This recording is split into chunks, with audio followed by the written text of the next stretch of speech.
Welcome back to Already Overbooked. Today, we're starting a new series on the channel called Let's Talk About, where we dive deeper into the literary world, one author, series, genre, or fascinating topic at a time. If you love discovering what makes a book, an author, or even an entire genre truly special, then you are in the right spot. In this series, we're not just scratching the surface. We're going to go through and explore the stories behind the stories, who these authors are, the themes they explore, their style, and why their work deserves a spot on your shelf. We're also going to go through and talk about must read books, where to start, and what makes their writing stand out in today's ever growing literary landscape. So, in this very first episode, I thought we'd start big with someone who's as brilliant on the page as they are on stage. Stephen Fry. His books have something for everyone, whether you're into Greek mythology, British humor, or just a good dose of intellectual banter. So let's dive in and explore why you might want to add Stephen Fry to your TBR list. All right, so let's start off with the background of Stephen Fry. He is a man whose talents are as vast and varied as his career. Born in London, Fry's early life was anything but ordinary.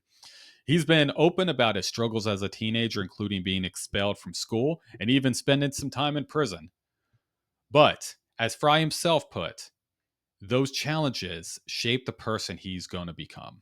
After turning his life around, Fry earned a scholarship to Cambridge where he studied English Lit. It was there at Cambridge that he joined the Footlights, the legendary comedy troupe that launched the careers of countless British comedians. Fry's talents quickly propelled him into the spotlight. He starred in the beloved sketch show A Bit of Fry and Laurie alongside Hugh Laurie, and the pair became icons of British humor. From there, Fry's career expanded to include everything from acting in films like Wild, where he played Oscar Wilde, to hosting the long running and much loved quiz show QI. But Fry is far more than just a performer. He's a prolific writer whose work span novels, memoirs, and nonfictions. His books showcase his love of language, his razor sharp wit, and his deep intellectual curiosity. Whether it's retelling Greek mythology, exploring his own life, or crafting satire fictions, Fry has a knack for connecting with readers across different genres. Outside of his creative work, Fry has become a powerful advocate for mental health. He was diagnosed with bipolar disorder, and he's been very candid about his struggles and has used his voice to speak out about the importance of understanding and supporting mental health. He's also a passionate supporter of the LGBTQ plus rights, serving as a role model and spokesperson for inclusion and equality.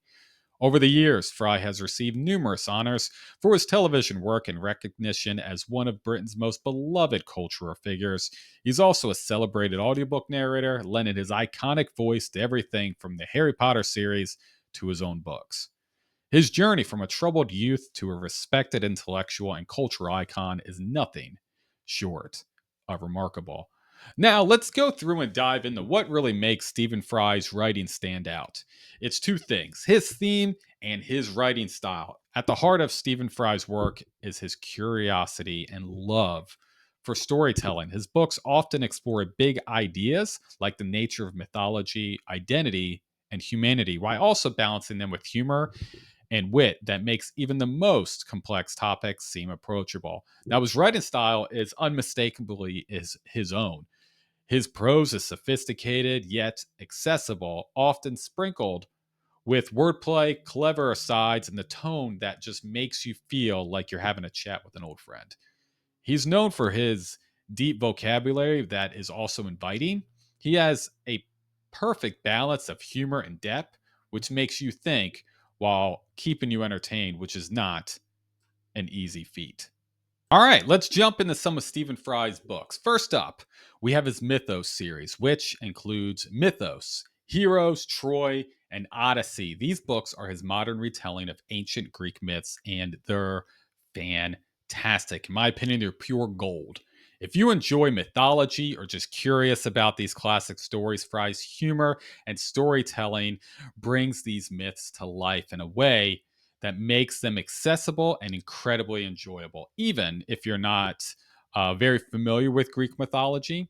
And again, if you're an audiobook fan, he does the narration. It's fantastic. If you enjoy more autobiographical work, he has three books: Moab is My Washpot, The Fry Chronicles, and More Fool Me. These books go into the life of Stephen Fry, including his struggles, his adventures, and really everything in between.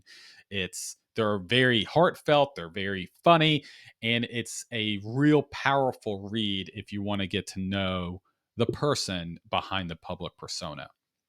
If you would prefer some nonfiction, you can read some of his other works like The Liar and Making History. So, whether you're into mythos, Moab is My Washpot, or The Liar, you're in for a treat. Each of these books captures a different side of Stephen Fry, showcasing his versatility and depth as a writer. Before we wrap up, I want to acknowledge that Stephen Fry, like many public figures, has been involved in a few controversies over the years. And while we may not always agree with everything they say, it's also a reminder that their stories, ideas, and contributions can still bring value to our lives. Stephen Fry, with all his humor, wisdom, and missteps, continues to be a fascinating figure in literature. So, whether you're diving into Greek myths, looking for a laugh, or just really curious about the unique mind of Stephen Fry, his books have something for everybody. His mix of humor, intelligence, and openness makes his writing a joy to explore. So, if you've read his books before, let me know down in the comments which one was your favorite. If you have not, and you plan on reading some Stephen Fry, let me know which ones you're going to dive in first. Also, let me know down in the comments if you enjoyed this type of video. And if so, what author topic would you like me to do next? So, thank you so much for watching. And of course, don't forget to like, subscribe. You know what to do. I'll see you in the next one.